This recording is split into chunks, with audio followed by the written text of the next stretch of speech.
I'm going to call back to order this meeting of the North Andover School Committee for June 25th, 2020.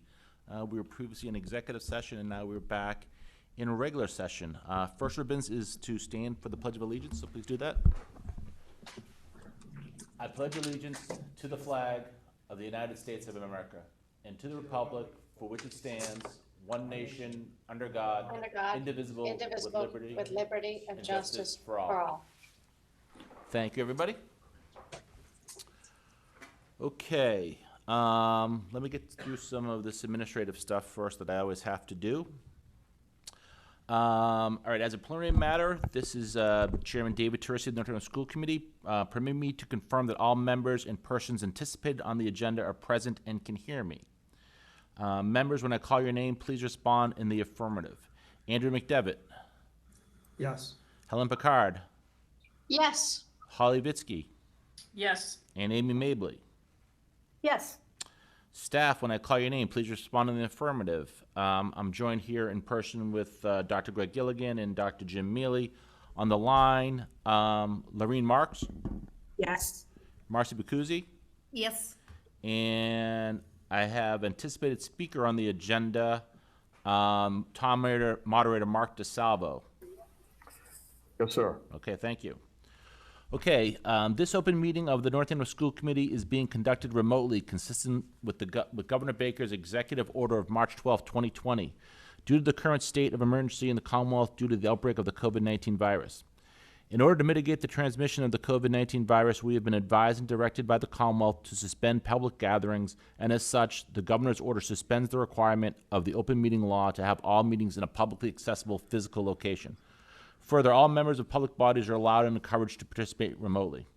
The order, which you can find posted with agenda materials for this meeting, allows public bodies to meet entirely remotely so long as reasonable public access is afforded so that the public can follow along with the deliberations of the meeting. Ensuring public access does not ensure public participation unless such participation is required by law. This meeting will feature public comment. Folks were advised to email their comments to me prior to tonight. For this meeting, the North Andover School Committee is convening by video conference, Google Meets, I think that's what it's called, as posted on the town's website. Okay. Please note that this meeting is being recorded and that some attendees are participating with video conference. Accordingly, please be aware that other folks may be able to see you and that take care not to screen share your computer. Anything that you broadcast may be captured by the recordings. Okay, meeting business ground rules. We are now turning to the first item on the agenda. Before we do so, permit me to cover some ground rules for effective and clear conduct of our business and to ensure accurate meeting minutes. I will introduce each speaker on the agenda. After they conclude their remarks, I'll go down the line of members, inviting each by name to provide any comment, questions, or motions. Please hold your name. Please hold until your name is called. Please remember to mute your phone or computer when you are not speaking. Please remember to speak clearly and in a way that helps generate accurate minutes. For any response, please wait until the chair yields the floor to you and state your name before speaking. Okay. And now, well, the last thing I'll say is each vote will be taken by a conducted roll call. So any votes we take will call out each name individually. Okay, so first order of business is public comment. So I have a few public comments that I want to read really quickly. First one is from Shannon Morey, North Andover School Committee. As a citizen of North Andover and a teacher in Lawrence, I greatly appreciated the statement you made in conjunction with the North Andover Teachers Association and district and school administration regarding issues of racism. I am heartened that you understand the role of schools in creating a culture of anti-racism, that we must examine our own bias and complicity in systematic racism. As a teacher in Lawrence, I know we have a lot of work to do. Just last week, my students shared with me they often see racist posts on social media from young people in neighboring communities. Some of these posts are of young white people driving through Lawrence screaming the N-word.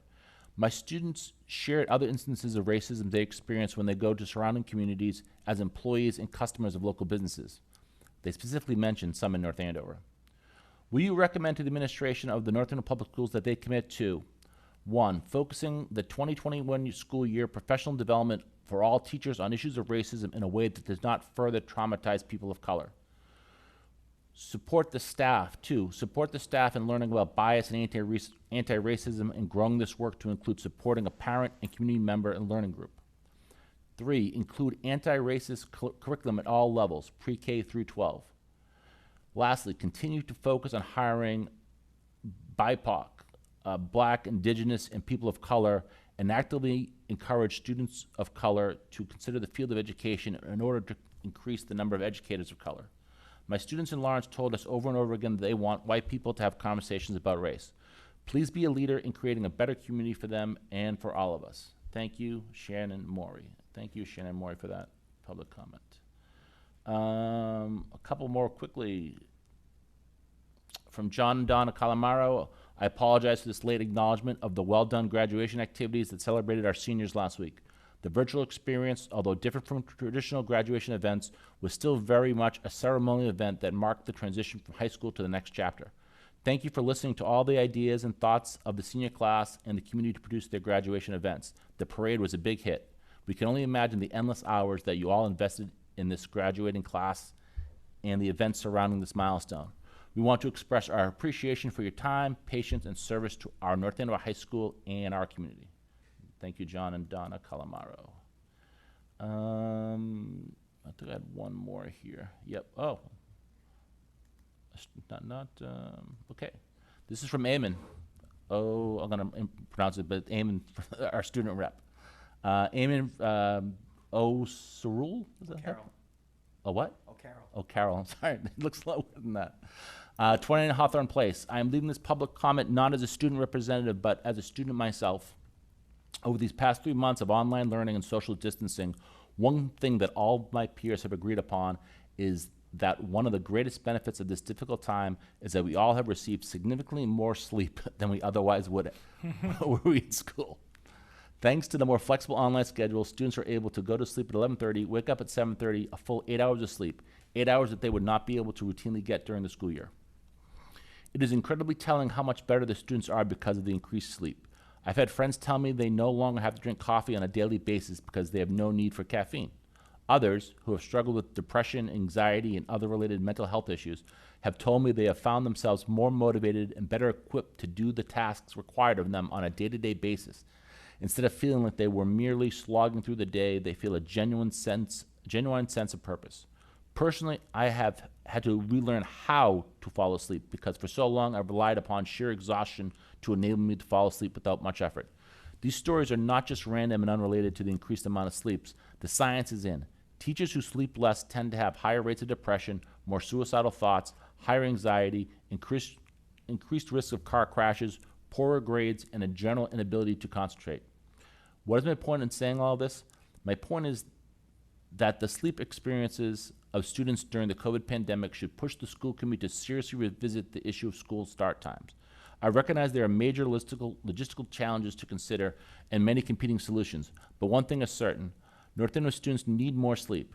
If we're able to comfortably go to sleep after 11 o'clock, ask any teacher, ask any teenager, it is almost impossible to fall asleep before 11 o'clock. It's just a function of the internal body clock at our age. Knowing that we would be able to get our full 8 hours of sleep, the health benefits would far outweigh any financial drawbacks. Thank you for your time. I hope you will consider this a very important issue. Thank you, Eamon. Let me just double check. I think that was it. I think we got 3 this week. Okay, seeing nothing else. At this point, I want to recognize our town moderator, Mark DeSalvo, who wanted to say a couple words publicly. So, Mark? Thank you very much, Mr. Chair. First of all, extraordinary statement from your student representative. Truly well written, and you should turn that into an op-ed piece. I would think we'd get some comment. In any circumstance, not to influence policy here, I'm here principally to say thank you to the school department for your participation and cooperation in the conduct and the planning of town meeting, most particularly for the use of the facilities and of course your participation as well as a key member of our government. But most importantly, there's one indispensable player unheralded but consequential, a real keystone to the characterization and planning and creation of the event, and that was Dr. Mabley. And I felt it imperative to call him out particularly.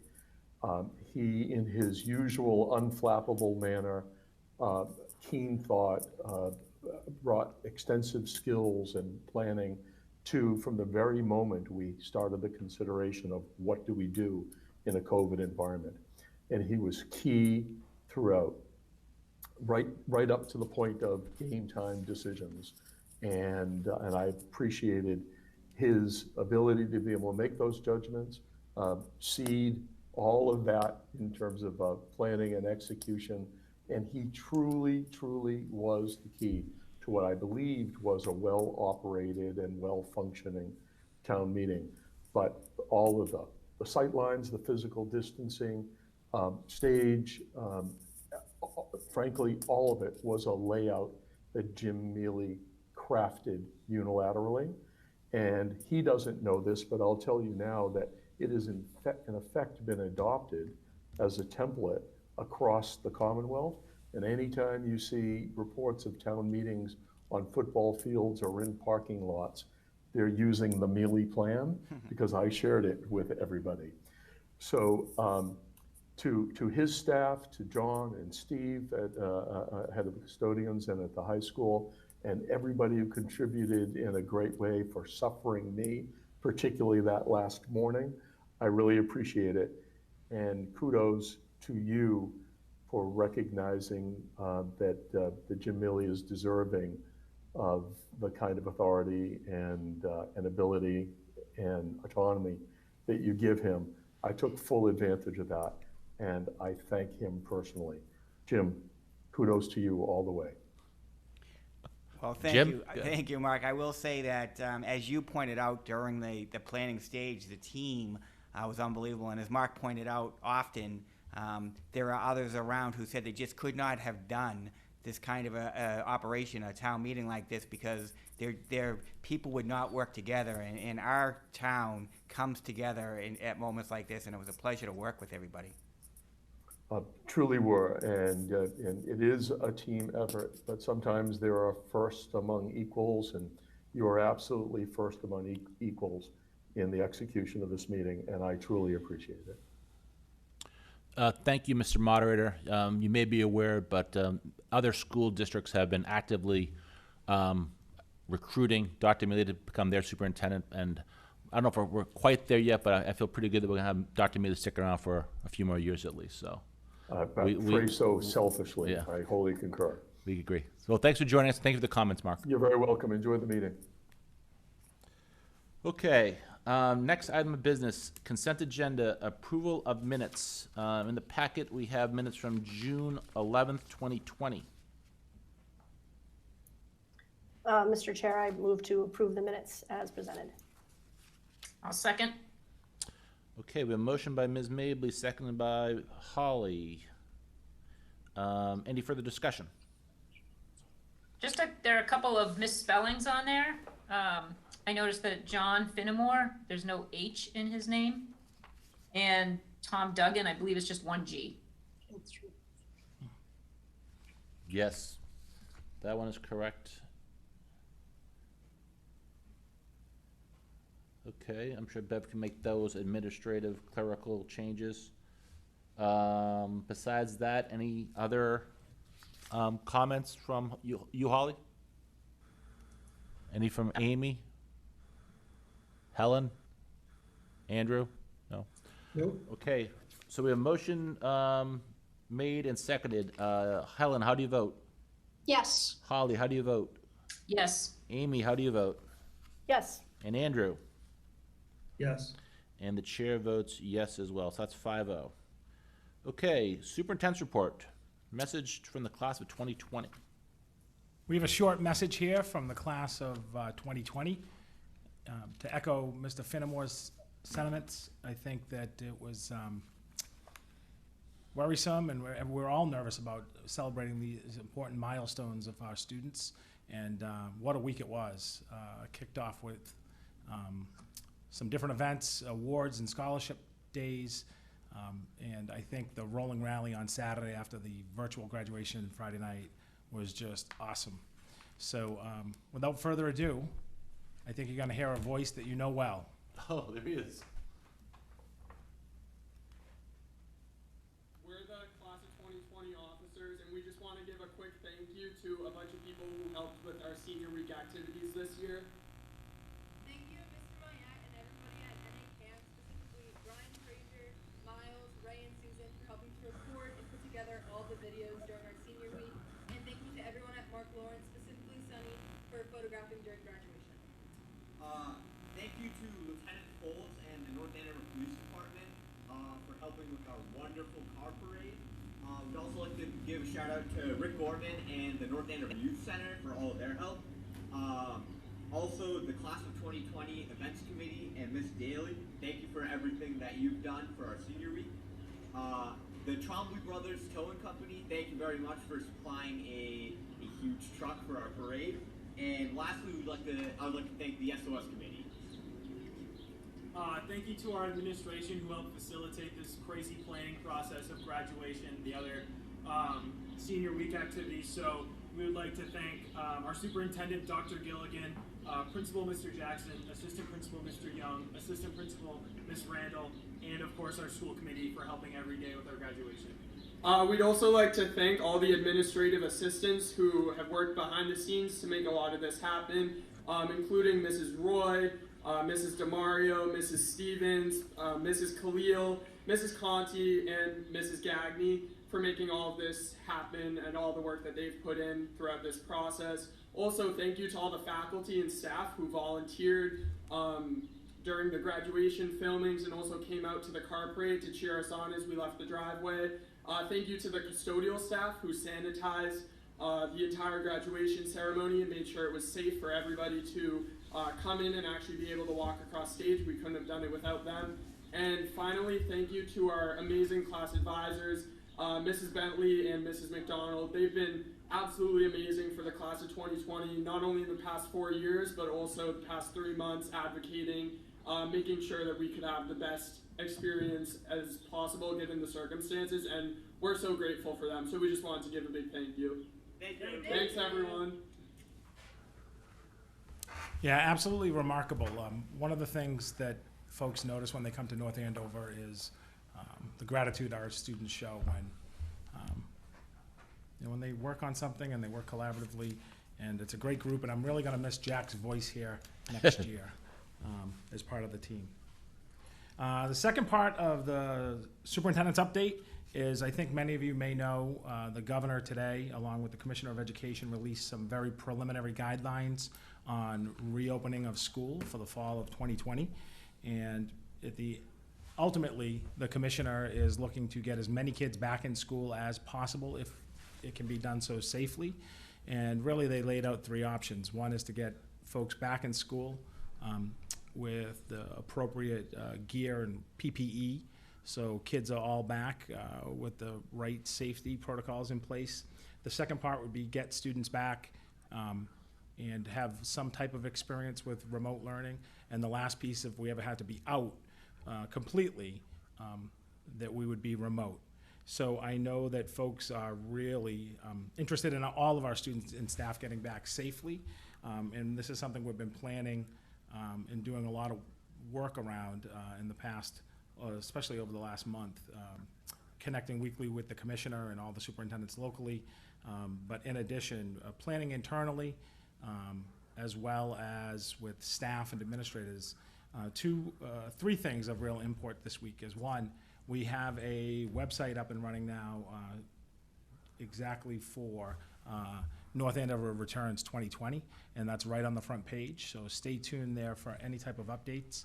I think I've had about 3 in the past 7 or 8 days, so we have that website. Secondly, there was an outpouring of parents who were interested in participating as part of an advisory.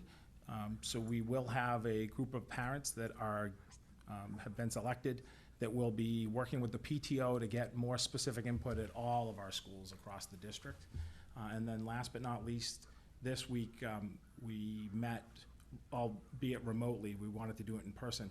We had staff and administrators from across the district, across all levels, across all content areas, meet to start to tackle and look at the various challenges, hurdles, and different opportunities that we can learn from the spring, learn from the guidance that's coming out to get our kids back in school safely. And Dr. Mabley, I think it was Mr. DeSalvo was outstanding, saying how you were clutch there. But I also had Dr. Mabley this week facilitate our faculty working group. Any words on that, Dr. Mabley? It was really encouraging. The group that Dr. Gilliam put together was excellent, diverse, as he said, but they came in, and even though it was right after school ended, they were ready to go and really put in a good effort. And the goal was not just to kind of critique what had happened and prepare better for this fall coming, but also to develop a process that allows us as a team to adjust to whatever happens and whatever is coming our way. So what we're going to do is bring them back together now that we've kind of developed this skill as a team to work on the guidance that the state has now given us with regards to the different scenarios. But also we'll be able to bring them back at any time when faced with a situation that might need some adjustments. So it was really encouraging. Yeah, very encouraging. And beyond just the guidelines today, the commissioner was really clear, and I have a call again tomorrow with them, that there'll be additional guidelines. They're watching conditions on the ground, and it will be a work in progress. I feel fortunate in North Andover that we've had a serious focus on being purposeful in it, with intent to get as many kids back to school as we can safely, and staff as well. Particularly even just the social emotional learning benefits on top of the academics, because a lot of communities right now are really challenged with cutting budgets at this time and still trying to graduate high school and have a high school ceremony. So I think we have a good jump on it. I'm encouraged that so many people in our community have provided input and feedback, and I look forward to those varied perspectives, because they're going to be ever so important as we move forward for the fall. Great, thanks, Dr. Gilligan. I'll go to the members now. Helen, you have any comments or questions? Not at this time. Okay. Holly? No, I don't. Amy? Just one comment. I actually happened to be in a meeting with one of the teachers who was part of that summit you had this past week. And so she came straight from, I think, the third day of that, or one of the days of that, to another meeting that I was at. And despite, like you said, being the end of the school year, she was super energized by what you'd all discussed, and acknowledged that there's a lot of work that's going to go into this and any of the options. But she had a really positive vibe from the whole thing. So I appreciate the leadership of both of you to get that going. And I appreciate the teachers who are enthusiastic to keep driving despite the long spring. Thank you, Amy. Andrew? Yeah, I'll just say quickly, I mean, I think it's a great compliment to the staff that, you know, they're able to come back in very quickly and start to look at what we're going to do and how we're going to make changes as we move forward in the next school year. And I really am encouraged by the amount of parent volunteers who obviously have such a vested interest. And I look forward to seeing what kind of unfolds in the next couple of weeks. There's a lot of decisions and a lot of things being changed as we hear on a regular basis. So, you know, as much as we are looking at this plan today, I think parents and teachers and everybody just need to know that, you know, this is a very fluid situation. And I'm thankful that we have a lot of great leaders in this district to kind of help shepherd this. So thank you. Thank you, Andrew. I share the exact sentiments. I feel very confident with the team we have in place. I know there's a lot of work to be done. A lot of work has been going on for the last several months. And the team you have in place, Greg, is really up to the task, I know. And the parental piece is huge. We've talked about that in the past, so I'm glad that's going on. Anything else in the superintendent's report? That's it. Okay. Chair's report. This is my last chair's report. I just want to say thank you to you, Greg, Jim, your whole team. It's been great working with you for the last year or so. We've had incredible challenges. Was just so pumped during the budget season, and then, just things changed incredibly quickly. So, but I think we talked, probably 3 or 4 times a day, every day. Been a lot going on, so it's been great working with you. And to my 4 colleagues, I just want to say thank you for having the confidence in me to do it. It's been an honor to lead you for the last year, and I look forward to, working in another capacity, because now, at our last meeting in June, we reorganized the school committee. And with that, I guess I will pass the virtual gavel. I could probably throw it that way to our senior member, Mr. McDevitt, who will now chair the election of a new board. Awesome.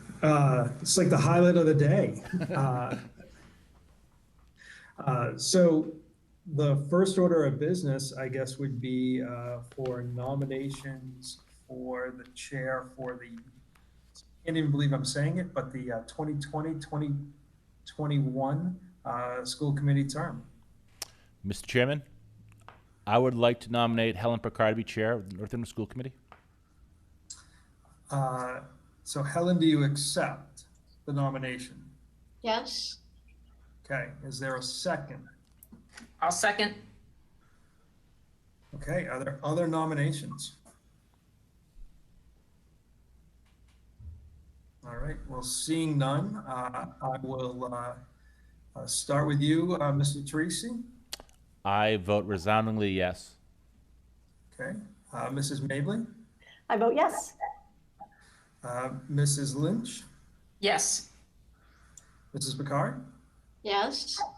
I left it out there just in case there's a tiebreaker. And I will vote yes as well. Great. So congratulations, Madam Chair. Congratulations, Ms. Picard. Thank you. So I think I pass the gavel over to you, or Virtually. Yeah, down over Main Street. Here we go. Okay, so we need a nomination for vice chair. Madam Chair, I'd like to nominate Ms. Mabley to be the vice chair for next year. Ms. Mabley, do you accept that nomination? I do. And do Second. there we go. And a roll call vote. We'll start with Mr. Teresi. Aye. Ms. Lynch, Yes. Mr. McDevitt, Yes. Ms. Mabley, Yes. and Helen Picard votes yes. And we need a nomination for clerk. Madam Chair, I would like to nominate Mr. Andrew McDevitt to be clerk for the next term. Mr. McDevitt, do you accept the nomination? Yes. I will second that. Wonderful. Are there any other nominees? I think I forgot that before. No. And it will be a roll call vote. Mr. Teresi, Aye. Ms. Mabley, Yes, aye. Ms. Vitsky Lynch, Yes. Vitsky Lynch. Ah, very good. Thank you. Yes. I always Mr. McDevitt. butcher that. I'll say yes as long as I don't have to spell Vitsky Lynch. And I vote yes as well. So that's our new slate. I will be chair. Ms. Mabley will be vice chair. Mr. McDevitt will be clerk. And I just really want to take a moment to thank Mr. Teresi for his wonderful leadership in the last year. I've learned so much and enjoyed working with him a great deal, and look forward to working with Ms. Mabley and the rest of you. Thank you, Helen. Okay, so we have our summer retreat date. Ms. Zagari sent out a doodle poll, which we all participated in. There was only one date that everybody was available, all administrators and all committee members, which was August 4th. I understand that there may have been some changes in people's availability for August 4th. So I think probably our best bet for now is to keep August 4th on the calendar and then make a change if we need to later in the summer. Does that make sense with people? I see everybody nodding. I can't see you, Mr. Teresi. Are you nodding? Yes. I'm nodding. Okay. So we'll stick with that date. If the rest of the dates were really had a lot of gaps. There would be one or two committee members that wouldn't be available, and then one or two administrators who wouldn't be available. And I think that would be tough. So I'm hoping that August 4th will work out for us. And if not, we may have to go back to the drawing board and see if we can find some different dates. Given all that we know is going Helen, will on, that be, sorry, will that be like 8 to 3, or do you know the time for that? we said 9 to 2 on the doodle Great. poll. 9 Okay, to thanks. 2. And probably virtually. So if someone were elsewhere, they could join us remotely until such time as the governor says that we can't do this anymore. So given all that's going on, I think it would probably be good for us to have some dates available in July and in August for school committee meetings, whether or not we need them. So Thursdays have been our day, 7 o'clock has been our time. So I would recommend that we look at Thursdays. I think it's possible we could look at 5 o'clock instead of 7 o'clock. I think most of us are not commuting at this point. So I would ask your opinions. Would you want to meet at 5 o'clock or 7 o'clock? And I would ask if there are dates that is it easier for people to say dates that they are not available or dates that they are available in July or August?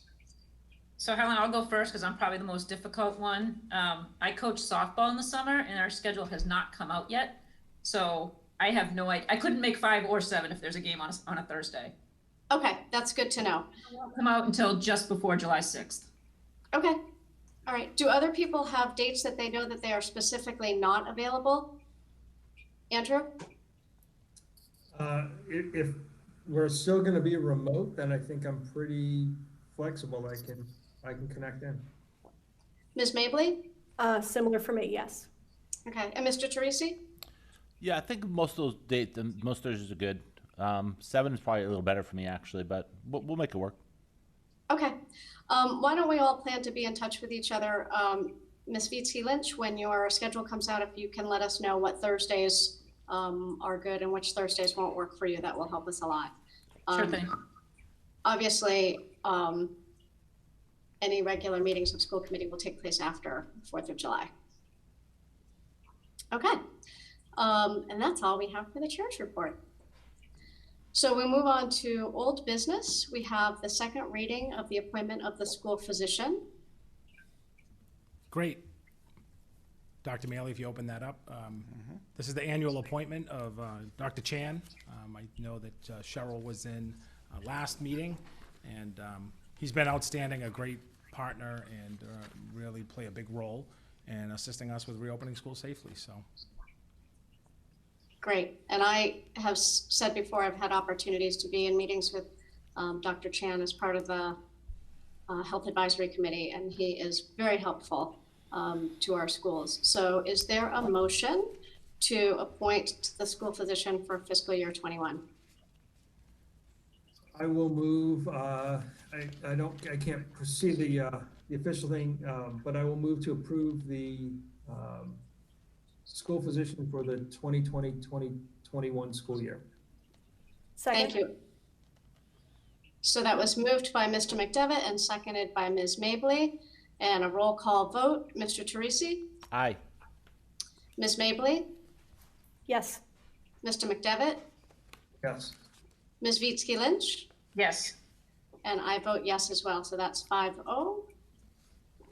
And our second old business item is our second reading of the approval of the Educator Hall of Fame inductee.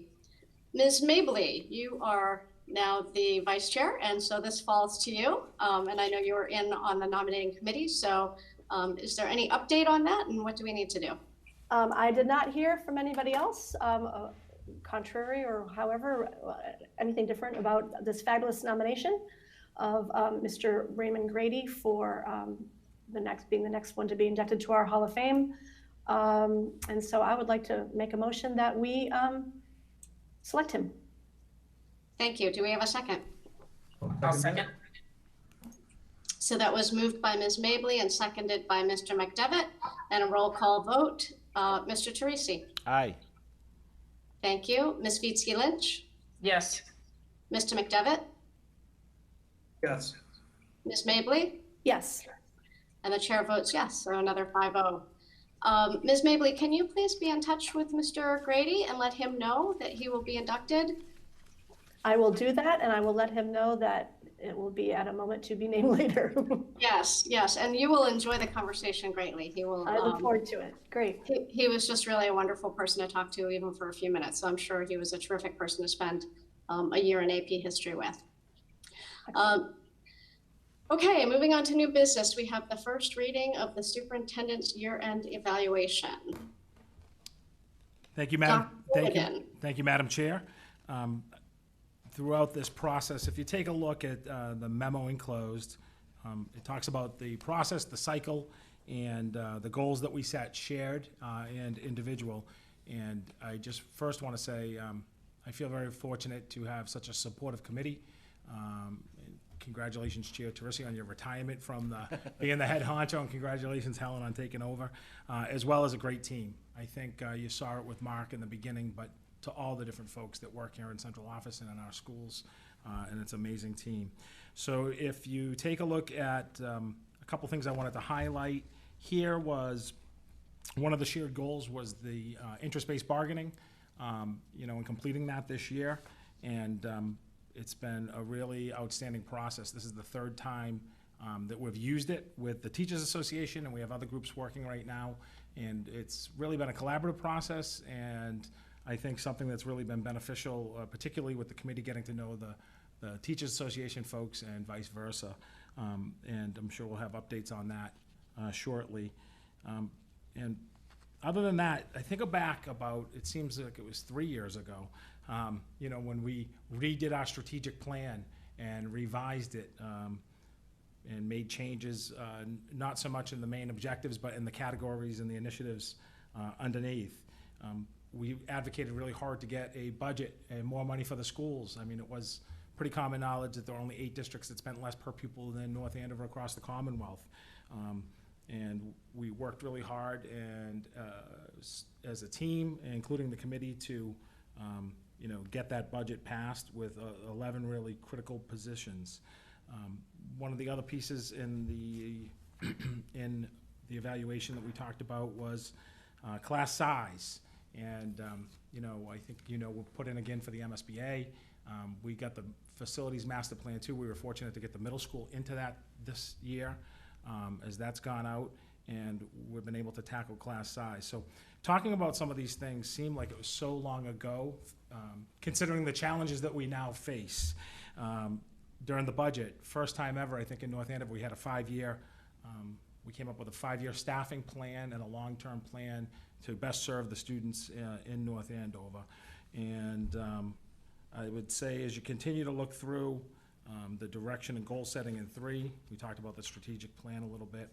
Professional development was one of the significant goals, and I think I was really proud. I think Ms. Marks, who heads that up for us, back to Shannon's comments and public comment, the work that Ms. Marks has done this year around equity and implicit bias and running a bias course for staff and administrators, and kicking the year off with Mirko Shard and having Dr. Kim Parker in with the staff. The work she's done with Race Amity and we as a district have done with students in Ibram Kendi. One of the other big components, and I think people can forget about this, is just think about what we've done with Lucy Calkins and outfitting the different elementary classrooms with up-to-date books that have illustrations that are more representative of the students in which we have the privilege to serve here in North Andover. I think there's a lot of work to do with this, and it's always going to be ongoing, but I'm encouraged by us taking that step. And just the last goal was the building a collaborative team. And I think about, no one, I think, could have predicted this. In fact, it seemed like a really big deal the night we talked about postponing Mr. North Andover. A couple days later, we were out for 2 weeks. The state shut down school with an eye towards equity for 3, and we had, like everyone in the Commonwealth and 1.5 billion kids in the world, remote learning. And it is remarkable the amount of work that was done, and I am so proud of the plan people put in place, and the teachers, the work they did, and the parents, and Miss Marks, Mr. Mabley, everyone here in this office, the curriculum team, really remarkable. But it was crisis education, and it was a crisis unlike I think anyone has ever seen. And I think we learned a great deal from it, and I think we'll go from crisis education and remote learning 1.0 to, if there's any aspect of remote learning, it will be remote learning 2.0 and much improved. But building a team, it was really surprising to me when I thought about this. I've had the good fortune to be able to hire 3 principals as superintendent in this short time. George Gonzalez, Dr. Tiffany Goddard at the Bradstreet, and Erin O'Loughlin over at the Atkinson. Was able to make the reorganization here in central office to put Greg Landry as the Human Resources Director, bring Marcy Bacuzzi in from Wakefield Public Schools to take over as the Special Education Director. The good fortune to hire Assistant Superintendent Lorene Marks and Kristen Ando, both Assistant Superintendent, and for Kristen is our Humanities Coordinator, our EL expert, and now to bring along Ellen Peters into an elementary assistant principalship, and Caroline Beasley at the middle school. I mean, it's just remarkable. And those are just the folks that I've had the privilege to hire. But when you look around, truly, this has been a team effort, and the most unprecedented of times that's been challenging for everybody. And I couldn't have done it without our, assistant superintendents, without Erica Murphy and Rick Gallant, with Mike Grant and Greg Landry and Marcy, all of the principals at all the schools, and the other leadership positions as well, and working with the parents. I think we've built a great team here in North Andover. I think we have a good model of how to get things done. Mr. DeSalvo said it was kind of unprecedented to, set up for the town meeting. But I think one thing about North Andover is we have a can-do attitude, and I think it really showed this year. And I look forward to that can-do attitude with the challenges we face in the future, and I'm just thankful to have such a great team. So just a few highlights on here, and I'll leave it at that. Thank you, Dr. Gilligan. Do any of the members have questions or comments for Dr. Gilligan? I'll start with you, Mr. Teresi. No, I mean, I've seen it uphand close over the last few months, but I think a lot of the highlights that Greg pointed out were, things we talked about, and he, as you're going to find out, Helen, very soon, he's not afraid to bounce things off your head quite frequently. So expect calls and text messages, and just to get input on stuff, and just to keep you in the loop on stuff, which I think is extremely important. It's better to hear it from the source than to hear it or see it on social media. Yeah, I mean, it's been a real, I can't speak highly enough about him. The work that he signed up for, many years ago when he got to education, what he's done the last few months has nothing to do with that.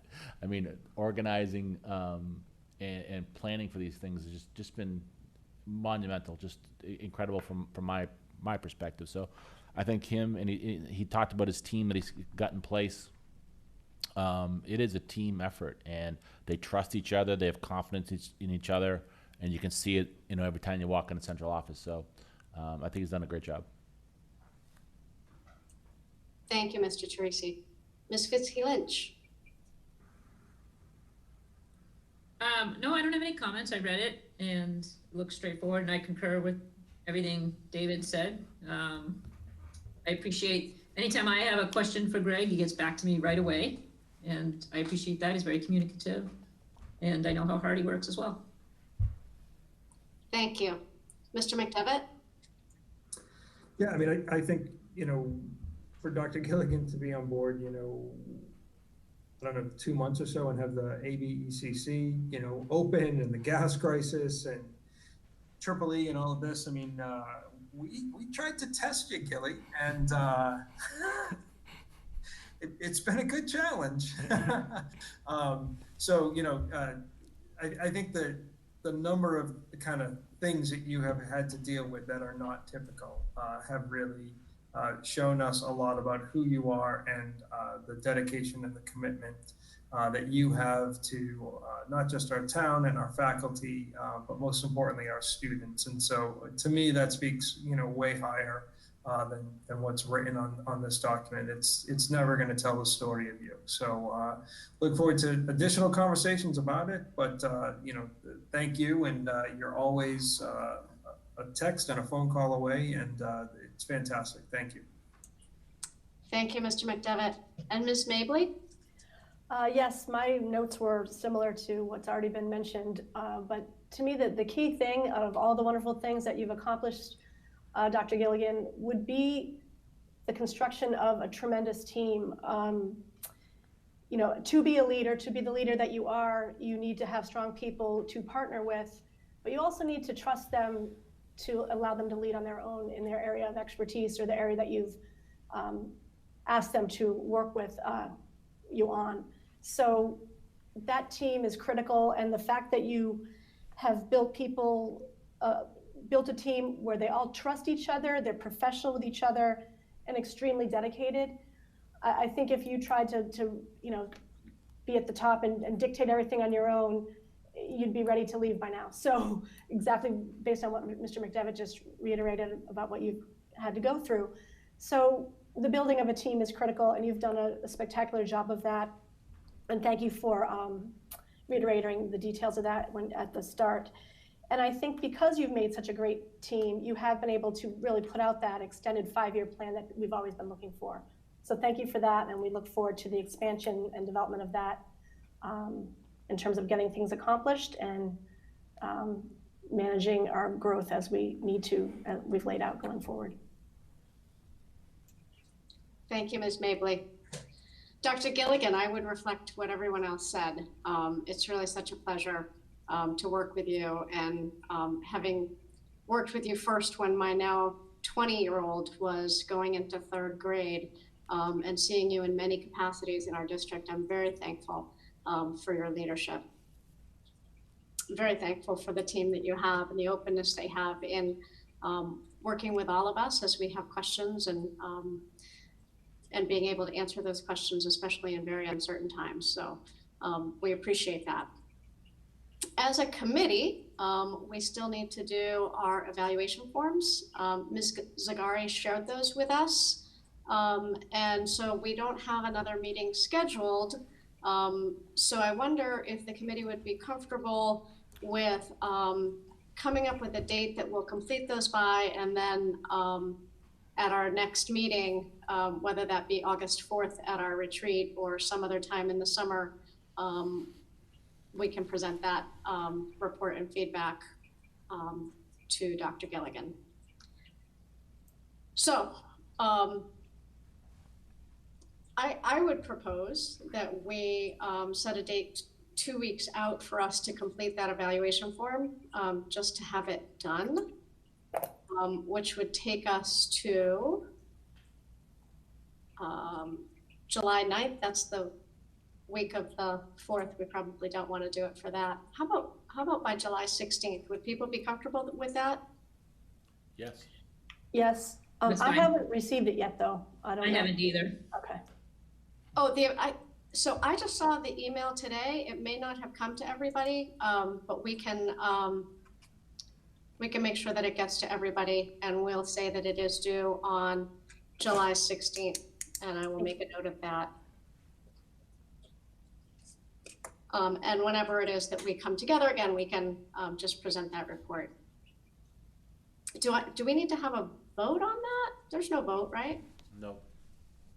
Thank you. Okay, so our next order of business is the first reading and request to suspend the, oh, no, sorry. Is discussion and possible vote regarding the fiscal year 21 salary increases for the school department non-union personnel. And I believe that's Mr. Mealy who's going to be speaking with us. Dr. Mealy. Yes, and Dr. actually, we will have to ask the committee's indulgence for 3 items to suspend the rules. We don't like to have to ask that, but for a few different reasons. One being we were waiting as long as we could with the revolving accounts to see what they might look like in the coming year. Another reason was the easement request came in late, and we do want them to be able to start work as soon as possible after July 1. And the other one, frankly, the last meeting of the the fiscal year snuck up on us with regards to the non-union administrator salaries. And so that's why we're requesting the suspension of rules for that one. So we'll start with that one. What we do is we budget a certain percentage based on what we think all of our employees will be getting for a percentage increase. So we budgeted 2% for non-union administrator salary increases for the coming year. What we usually do is use that amount to make adjustments accordingly. We didn't have to make many adjustments at all. Most employees are proposed to get the 2%, and it's a little bit lower because we have an employee who is retiring this year and will be replaced by somebody not making as much. So where a 2% increase would have resulted in an increase in salaries of $86,247, our aggregate is going to be below that by $1,650.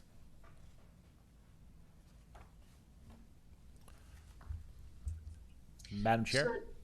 So, do any committee members have questions about that? Mr. Teresi? No, I was just gonna make a recommendation for a procedural. I think we should probably just take one vote to suspend the rules for all these items, B, C, D, and E. And we could just take one vote to suspend the rules for those four things, then get to the substance of it. I was gonna recommend. Okay, would you like to make that motion? I will move we suspend the rules to take up these four agenda items, B, C, D, and E. I think Dr. Mabley made the point of why we need to do it for the first three. The last one has to do with the resolution, and if we're not going to meet again at the earliest till July 16th, that it might just lose its timeliness. So I mean that it's non-controversial anyways. I don't think it's a big deal. So I would move that we suspend the rules and take up all those four items for action tonight. Thank you. And is there a second? Second. So moved by Mr. Teresi and seconded by Ms. Mabley that we suspend the rules for new business B, C, D, and E. And we'll have a roll call vote. Mr. Teresi? Aye. Ms. Mabley? Yes. Ms. Vitsky-Lynch? Yes. Mr. McDevitt? Yes. And I vote yes, so that's 5-0 in favor of suspending the rules. So, is there any discussion, questions, comments on the FY salary increases for school department non-union personnel, letter B? And I will start with Mr. Teresi. I have none. Nope. It's been well explained to me. It's what we've done every year, pretty much. And I've got some background noise going, just so folks know. Ms. Mabley, any comments, questions? No, thank you. Ms. Vitsky-Lynch? No. Mr. McDevitt? No. Okay, so we're ready for a vote. And I go back to Mr. Teresi. Madam Chair, I'll make a motion. Oh, we need a motion, Yeah, right? that's right. I'll make a motion to approve the non-union administrative salaries as presented. Okay, and do we have a second? Second. So it was moved by Mr. Teresi and seconded by Ms. Vitsky-Lynch, and roll call vote starting with Mr. Teresi. Aye. Ms. Vitsky-Lynch? Yes. Ms. Mabley? Yes. Mr. McDevitt? Yes. And I vote yes, so that's 5-0 in favor. So our second item is the revolving accounts. Dr. Mabley, you want to talk about that? Yeah, so not surprisingly, without knowing exactly what we're dealing with in the fall, we cannot put forward accurate revolving account budgets until we know what it's going to look like. So what we are proposing, what we think makes the most sense, is to approve the budgets, just carry them over from last year, approve the same budgets from last year into this year, and that will allow them to start up their operations, and then we would come back when we have a better idea of what it's really going to look like for approval and adjustments of the revolving account budgets.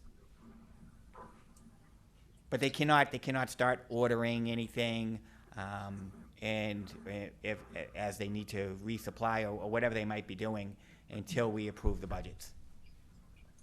Okay. So we need a motion. So moved. And we need a second. So it was moved by Mr. McDevitt, seconded by Ms. Vitsky-Lynch. And is there any discussion on the revolving accounts? Mr. Teresi? Nope. I Ms. mean, Mabley?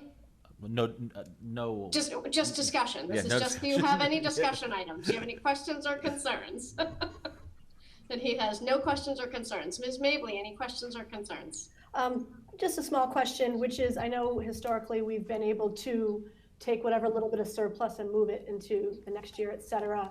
Do you have any concerns? I know we don't know much, Dr. Mealy, but do we have any concerns that the budgets are not going to be adequate for what we need? We do not have that concern. So revolving accounts do continue from one year to the next. Ideally, you want to have 3 months of operating costs. We never really have had that, but they're okay for right now. Erica Murphy did an unbelievable job from day one of making sure we were delivering meals to both our students and the community, and is now getting the reimbursements coming in for that. So that helped the food services revolving account continue to operate. Rick Gallant always does a great job.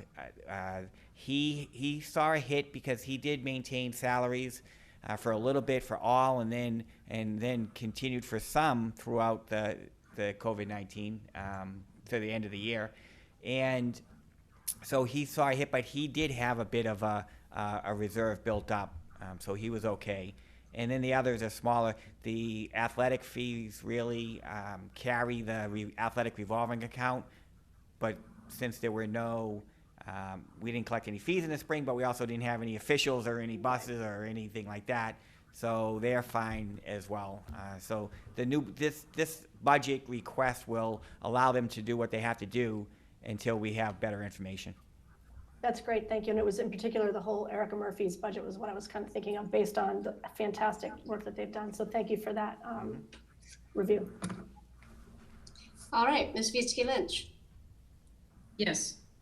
Are we voting now? Or are we still on We're the just first? questions, Sorry. sorry, questions or comments? No questions or comments. And Mr. McDevitt, questions or comments? Just very quickly, I have, Dr. Mealy had a couple of people ask, just to confirm, what's going on with any refunds that may be out there. I think particularly for some of the athletic fees, I think the meal funds tend to roll over to the next year, so that's typically okay. There may be some cases with some seniors, but they could transfer to other children if they're still in the district. But I just want to make sure that we put out there if there are any refunds needed, kind of on the website, where to go and how to do that. Yeah, we've been dealing specifically with people. What we did with the athletics, if anybody had paid, then that money was returned to them because we didn't have the sports, obviously. Right. The community programs, Rick Gallant refunded or allowed people to carry over if they wanted to do that because they knew they were good at some point would be continuing with programs.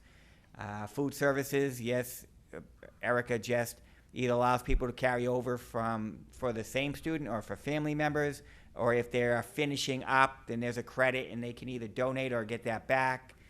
So yeah, we've been dealing with those specific to the individuals. Okay.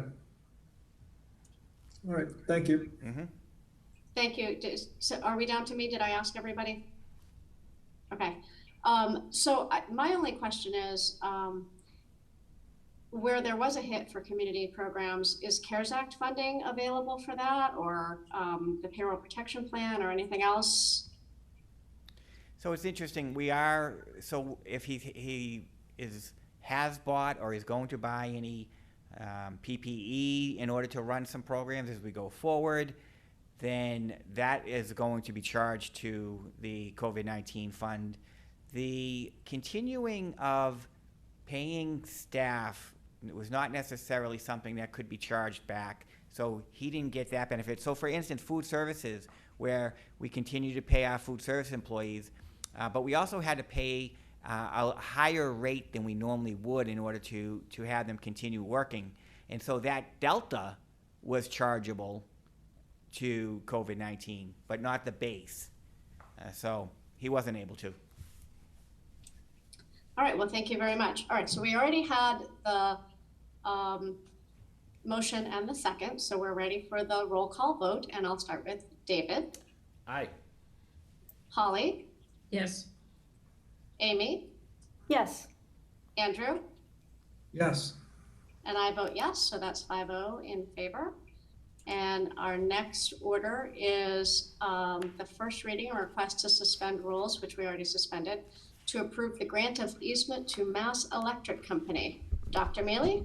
Yeah, so Steve Foster has worked with Massachusetts Electric Company as they try to upgrade around town and elsewhere as well. But in particular, the delivery system at Kittredge is dated and needs to be upgraded. And so they have agreed, and all we have to do is provide them the easement to upgrade the delivery electricity into Kittredge and a new transformer that will be located to the left of the end of the building. So actually, if you look at the building, to the extreme right of the building is where it will be located. And that work will start as soon as they get the easement, and probably soon after, I would say the holiday is the goal, and it should only take a couple of weeks for them to complete it. So there's a lot going on over here. We have the pavement going in today, which looks great. One of the best parts of that project is the paving project I'm talking about now is sidewalks went in, new curbing went in, which is great for our students that walk by right in front of the central office here, because cars used to pull all the way over onto the curb when they parked, and they won't be able to do that. And the other part is that Kittredge's bus pickup is that off-ramp kind of coming off of 125, and they put in curbing and a sidewalk there, which used to always be just a ditch that would fill up with mud and water. Oh, that's great. And so it's great. A lot going on over there. Hopefully we can use it next year. Exactly. Very good. Okay, so we'll have a motion and a second, and then we'll have our discussion. So do I have a motion to approve the grant of easement to Mass Electric? So moved. So Ms. Mabley moved and Mr. McDevitt Second. seconded. Thank you. So is there any discussion, Mr. Teresi? No, I think it's a great, I'm glad they're doing it, and I'm glad that Jim made the point about the curbing. It's fantastic for those of us who have dealt with it in the past. Good. Ms. Vicky Lynch? No. Ms. Mabley? I vote yes, no discussion. What am I voting? No. No, we're just finding out if you have This is a new discussions or technique. I have no questions. discussions. Holly, you never should have done that earlier. Mr. McDevitt? So my only question is, will they have to dig underneath the driveway that kind of goes into the building, or is this all overhead wires? No, this is on the inside of that driveway. So it's not in front of any classroom. It's in front of what used to be the library down there in the I know where it is basement. now. Yep. But is there any of the driveway that needs to be dug up? No, they particularly picked that spot so that they won't have to, they'll just have to go Okay. underground from that transformer on the grass to the building, which is all grass. Okay, when I looked at the map, I couldn't exactly tell based on the driveway, so that's great, thank you. You're welcome. Okay, and that's everybody, and it gets down to me, so now we're ready for, and I don't have any questions or comments. So we'll go to roll call vote, starting with David. Aye. And Holly, Yes. Mr. McDevitt, Yes. Ms. Mabley. Yes. Great, so that passes, I vote yes. That passes 5-0. And we are on to our next item, which is new business letter E, which is the first reading of the school committee resolution on COVID-19 state funding. And that document is attached to our agenda. And I don't know if we need to read it out. The summary is kind of on the last two parts here, which is we must ensure a statewide school reopening that is safe, responsible, and equitable, and that there be no unfunded mandates for COVID-19. So this is just for our conversation. This was presented to us by the Massachusetts Association of School Committees. It's been passed by unanimously, I think, all of them, by 69 school committees around the state. And so I wonder if any committee members have any comments or thoughts that they want to share at this time, or if we would be wanting to move the item. And I'll start with Mr. Teresi. No, I think it's important we endorse this. I mean, obviously the legislature is battling, budget shortfalls, but I think it's important that we keep this issue in front of them, and that's why I recommended us suspending the rules to get this to them as soon as possible. Personally, I've heard that, they were obviously trying to get a budget done by July 1st. At least the House was supposed to present a budget by July 1st. That is not going to happen now. So it's important as they're discussing the budget over the next 6 weeks. They're supposed to adjourn on July 31st.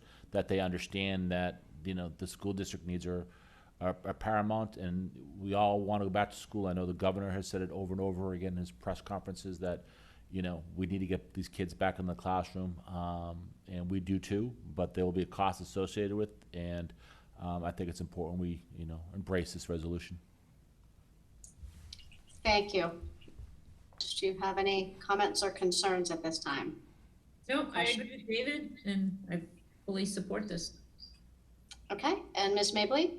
The only thing to add is that since we posted this, I think a couple more schools voted this last night. So school committees voted this last night. So the number's well into the 70s at this point, if that is interesting to anybody. And again, I'm pretty sure all unanimous as well. Thank you. And Andrew? No additional comment. I think, as everyone said, it's been unanimous by, I think, every single district that I've seen reported. So I'm going to ask you a question, Andrew. Do we need to read this resolution into the record? I don't think honestly, I don't think there's a problem either way because it is in our minutes. I'll read it real quick for the public if you want me to, Madam Chair. That would be wonderful. Thank you, Mr. Teresi. Okay, the school committee resolution, COVID-19 state funding to Governor Charlie Baker, Education Secretary James Pizer, Education Commissioner Jeffrey Riley, Senate President Karen Spilka, House Speaker Robert DeLeo, Joint Education Committee Co-Chair Jason Lewis, and Joint Education Committee Co-Chair Alice Peisch. And we'll CC our state senators and state reps, DeZoglu and Tar senators, and Minicucci and State Rep Wen. Whereas, if schools are to reopen this fall in the midst of the COVID-19 pandemic, it is the responsibility of each school district to do so safely and responsibly. And whereas, it is the responsibility of the state to ensure that each school district is able to pay for the enormous additional staffing, transportation, and material expenses required to do this. And whereas, the state cannot expect mandatory COVID-19 safety guidelines to be followed without also ensuring that each school district has the funds required to implement these guidelines. Therefore, let it be resolved that the state must guarantee every school district full reimbursement for whatever COVID-19 expenses are required to follow state mandates. We must ensure a statewide school reopening that is safe, responsible, and equitable. There can be no unfunded mandates for COVID-19. Respectfully, the North Andover School Committee. Thank you, Mr. Teresi. And we have a motion to? I move that what I just read. Thank you. It's moved by Mr. Yeah. I use that trick on you, Mr. McDevitt. Moved by Mr. Teresi. Do we have a second? Second. Seconded by Ms. Mabley, and a roll call vote, starting with David. Aye. Holly. Yes. Amy. Yes. Andrew. Yes. And I vote yes, so that's 5-0 in favor. And that looks like the end of our agenda. We do not need to return to executive session. I will give an opportunity for the committee members to make any other comments or share any information they want to share at this time. And I will start with Mr. Teresi. No, I'm all set. Again, just been an enjoyable year working with Greg and his team and being chair of the committee for I think this was my second tour of duty. And you guys were all great. Everyone pitched in. We distributed the workload very evenly amongst all of us, and you guys were just great and cooperative to work with. So thank you. Thank you. And Holly. I would just like to thank David for being chair this past year. I thought my year was challenging. I think he actually beat me this past year. Good luck to you, Helen. The locusts are coming. And everybody have a great summer. Terrific, thank you. How about you, Andrew? Anything to share? No, just thank you again to David, and I look forward to filling out the superintendent evaluation for Dr. Gilligan, and really excited to see some work in progress from the teachers and the parents and the rest of the staff as we look to a reopening plan so we can get back at hopefully in person and safe. Thank you. And Amy? Same thanks. I really appreciate all your work this year, Dr. Gilligan, as well as Dr. Mealy, Ms. Marks, Ms. Bacuzzi. And I'd also like to thank you, Chair Trissy. You did a great job, as did Vice Chair Helen Picard. Quite a year. And lastly, I'd really like to thank all the parents who put themselves out there to volunteer to be part of these committees that Dr. Gilligan is putting together. Not everybody can be selected, but the fact that you stepped forward and gave your reasons and are wanting to help, totally appreciate that. And there'll be lots of other ways to participate if you're not on that specific committee. And also thank everyone who filled out the survey. I'm sure that's going to be helpful. Indeed. Well, thank you very much. I would just add, Dr. Gilligan, I know that you had to wait a little while to give us your end of cycle evidence. But I really do think that that was helpful because, you know, we were able to get through town meeting, bring the budget to a final situation, the IBB really in the final, you know, some things that would have happened earlier in the year that would not have been able to be included in your evaluation if we had done it sooner than now. So thank you for bringing all those things home, you know, and including them all in your year-end cycle information. Well, Helen, I'd like to thank you and the committee for your support this year and the support of the community. I mean, this has been a challenging year for everyone, every parent in the community across all of the Commonwealth. And I know that together we will be able to do our best to get kids back to school safely and come up with the best plan possible to educate the kids in North Andover. And I look forward to it and am really humbled and honored to lead in this district. So thank you. That's great. That's great. And I would just remind everybody that there is Summer Learning, a website with resources for students in pre-K through 12. There is a new section on the website for reopening in the fall. And I know that NAPAC will continue to have drop-in chats for parents. And I would imagine that if your child is not in special education, but you would still like to have a chat with some other parents who would be supportive of the work that you're doing over the summer, that those chats will be available as well. So please keep an eye on the website. Anybody who's looking for information over the summer, those are some places that you can find information. So I would take a motion to adjourn. So moved. Second? So that was moved by David and seconded by Amy. And it'll be a roll call vote. David? Aye. Holly? Yes. Andrew? Yes. Amy? Yes. And I vote yes. We are adjourned at 6:14 on 6/25 to meet again at a determined time at some point in the summer. Thank you. Thank you. Thank you, David.